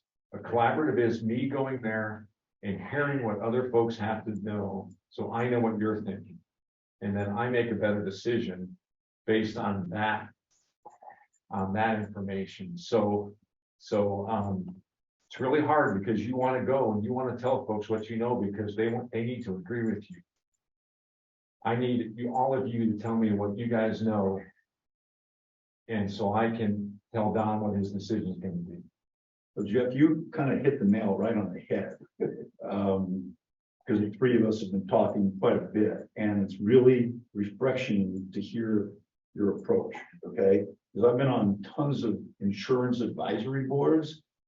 The decision's been made, okay? It was all a bunch of fluff. You know, they talk to us, they ask us our opinion. At the end of the day, they already made their decision, then they take us to dinner, okay? But to know that, you know, at least we're being heard is 99%. And we kind of knew that was the case, but you've articulated it really well, okay? And I appreciate it. Well, I have to be nice to your coach because I can't take it to dinner, so I just have to. Come on now. You know, one of the things that occurs to me is that because of the CCC issue, it is a historic artifact, I guess. I can't think of a good word, but it's a historic thing. And I think things like that achieve a level of importance that I'm just going to say is roughly analogous to the level of importance that we put on pre-settlement issues with Native Americans, because we have not only do we have the pre-settlement considerations taken in mind, but we've now got, since roughly 1872, I guess, when Peter French trailed all the cattle up to the area, we have 150 years of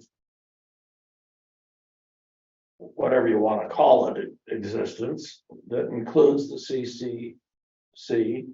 We have the ranching tradition in the area and stuff like that, and I think that honoring that is important as well.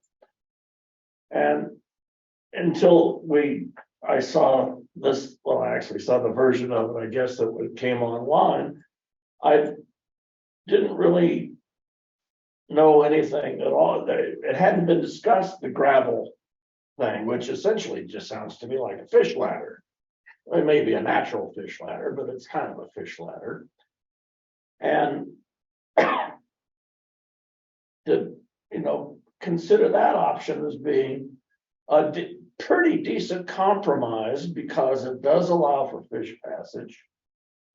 It may or may not require, it's not going to require nearly as much dynamite or whatever. And it may not require quite so much road building, and it might even be something that, you know, you have a helicopter come in and dump the damn gravel down there and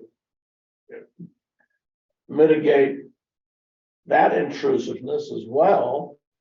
You have the guys walk in and spread it around. I mean, I'm being gross in my simplification of it, but I think this is something that maybe this is something that we might be able to achieve some sort of consensus on. And then maybe not at this meeting necessarily, but maybe at a soon, give Jeff some direction on what might be a pretty good way to go, and say, let's really investigate something like that, because it may achieve our minimal intrusiveness. It will preserve a historic place. And you know, we do a pretty good job of erasing history in this country already. I don't want to see any more of it erased. And no, that's the end of my, you've heard my speech. I think what the steps will be here, so you guys know what we know right now, basically, and we're gonna take this and look at it, do some more analysis with it, look at their suggestions that they have. We will generate, are we doing scoping yet? You know, Matt, do you know if we've done scoping on this yet? I don't think we have. You're talking about LiDAR? No. Matt, you're on mute, but yeah, there you go. Yeah. We did some scoping, I think, probably between 5 and 10 years ago, or a little longer, when we were first working on the EA. But we haven't done anything recently, as far as I know, within the last 5 years. So we'll do some scoping and get some other suggestions from folks. And we'll create our alternatives, we'll bring it back for y'all to take a look at. And SMAC has been known to have their own alternative at some point in time. So that's also something that could happen. So I think that's kind of where we're at in the stage. We can what if and guess and do things now. We still have some homework to do. We'll get that done. This is a higher priority project now because it's IRA. We have funding, we have staff. We're kind of in the spot. Dean's here. Dean has a question. No, I just wanted to address your comment, Mike, about the cultural aspect of it. And I think that's a very valid concern. And I think when Jeff talks about compromise, I think that's where that comes in. A lot of people that have thought about this project are looking at the gauging station. That's actually got some really cool artistry to it, and nobody's talking about that. So about removing that, I think that's something to consider when you're talking about the cultural aspect of it and the historical aspect of it. That gauging station's cool. That keeps that. And then to me, I think that's a balance where you're keeping that cool historical aspect of it, and yet you're improving the ecological and wild scenic river and wilderness aspect of it. So your point's well taken about the cultural aspect of it, and that has been considered. And part of the cultural aspect too is that there's a documentation process, right, Ken? There's a documentation process for when we do take something out that is culturally important that we are going to remove. There's a documentation process that we go through to preserve as much of that as we can. That information that goes into it, correct? Yeah. So I'm being new to the district. I'm trying to track down some documentation, find out what exists on the structure, look to see if there's been anything done with regard to National Register eligibility, if any of that has been addressed. If not, we need to look at what needs to be done on that front, trying to track down some Civilian Conservation Corps records, anything that might relate to the construction of that dam or that weir. And then also we need to consider, we need to actually conduct a historic architectural and engineering document, a Harris document that would record with hand drawings of the structure, large scale, large format photography of the structure, and get all those sorts of things in place. So we want to carefully document what's there before anything happens to it. So that's in the planning. Yeah, Clint. You said it was built to help monitor the water, so to be diverted to the refuge. Is the refuge still allocated water? At this point, does it serve any purpose at all? Yeah, no, because the technology advanced to the point that we don't need a weird account that flow. The refuge has most of the water rights. Okay. But, yeah. we don't- Where else would the water go if it doesn't go to the refuge? I thought the refuge was a It natural. had to do with understanding how much water was coming down the river for flood irrigation Right. on the river. Not controlling it, just reading the No, river. yeah, it just had to do with understanding how much water was coming down the river. Isn't the refuge the river flows through the refuge, right? That's why it makes it easier, because it's us and the refuge, right? So now just one more thing. I was gonna ask about the carp. You know, that I didn't mention is that there's an invasive fish species in the Malheur basin, and it's a carp. And this weir does limit or potentially limit the ability of the carp to move upstream. There's also a structure down below the weir right on the road that is a screen that does the same thing. So theoretically but if they breach that, then it's a clear run up to the system. Right now, there are no carp in the Blitzen system that we know of. The upper blitz. The upper blitz, above the road, upstream of the road, the loop road, there's no carp in that system at that point. Below it, there could be. When we did that survey, yeah, early, and the radio tagging, they didn't find any carp above. I thought it was Grand Camp Dam, but I could have wrong dam in my head, but, Carper, Wiley. So at this point, they're not. They don't look like it, but they are. And honestly, And that's. there's the jumpers. I think that's the part of the refuge's concern, is that if the river level were high enough, they could theoretically jump like the fish screen or. And the refuge right now is ambivalent about the removal of the weir. They go back and forth. What is the refuge, by the way? Is that U.S. Fish and Wildlife, Malheur National Wildlife Refuge? it's managed by the Fish and Wildlife. Yes, U.S. Fish and Wildlife Service. And it's, The refuge is not part of the CMP area, no, part of the border. yeah, they're right, yeah. Lots of issues. Again, we only bring you the really hard stuff. My experience has been the public does not understand that BLM doesn't manage the refuge, because I've had people yell at me about BLM and the gates on Steams a whole bunch while doing surveys on the refuge. And I'm always like, wrong agency. But it's a very, very common thing for people to think it's BLM. Quick question, this alternative, this number 2, this rock ramp, is that what you were referring to? That's what I'm referring to. Gravel fish ladder? Yeah. I just took a look at it, hauling them in by horseback, good God. Yeah, like I said, there's lots of stuff that we have to analyze, and will it be effective, and that's the first time we've seen that. Yeah. So we'll have to figure it out, see if that even, meets the purpose and need of the project. So there's a lot of questions. But it was it was, as opposed to no action, that's another alternative that shows that you may not have to do anything. Well, we couldn't figure out why you can wrap this up in 1 week, and now I understand.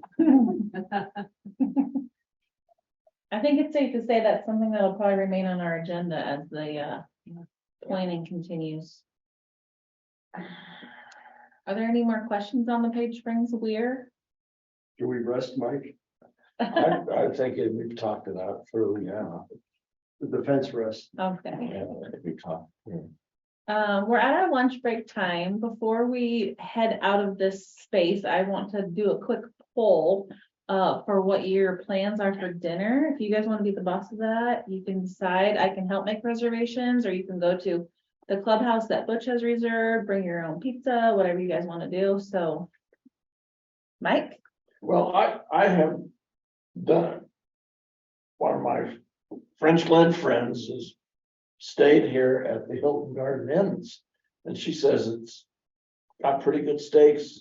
I suggest that we just make a reservation here. They have a restaurant. I think they do. Oh, they must. Yeah, there's lots of. That make life easy. Yeah, I think they do, and I hear the steaks are pretty good. I have no, Yeah. you know, I just assume, Yeah, I'd be quite happy to not have to drive anywhere. yeah. This is Bend, and driving other places in Bend sometimes is a challenge. As long as there's a cold beer there too, I'm fine. Tara, are you convinced we're gonna run right up until 5 o'clock? The rate we're going, yeah. This is the part of the discussion that the three of us wanted to plow through, and it didn't happen, so we might. Weird.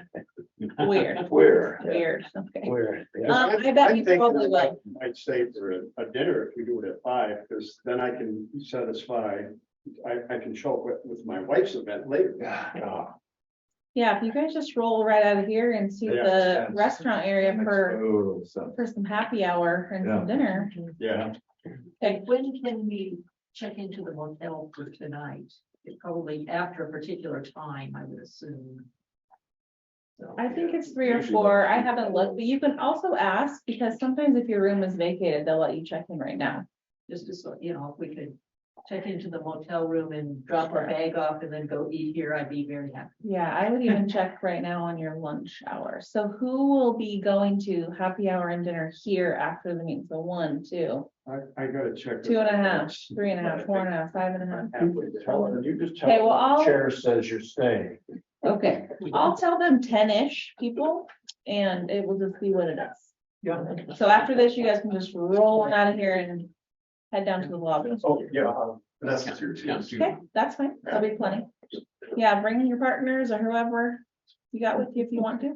Oh, that's all right. Okay, so we are gonna adjourn for lunch. You have 90 minutes because it is Bend. So we're gonna start at 1:30 sharp with Jamie talking to us about grazing. So let's be back on time. Ready, break. Yeah, you can leave everything in here. Talk about the weird. For those of you on Zoom, we'll see you back here at 1:30. Find that hard to believe, Mike. I'll be refreshed after lunch. All right. The recording has stopped. There's a pretty cool old juniper surrounded by Ponderosa just over the Idlewild. I cannot remember. which Interesting to see one. how that one.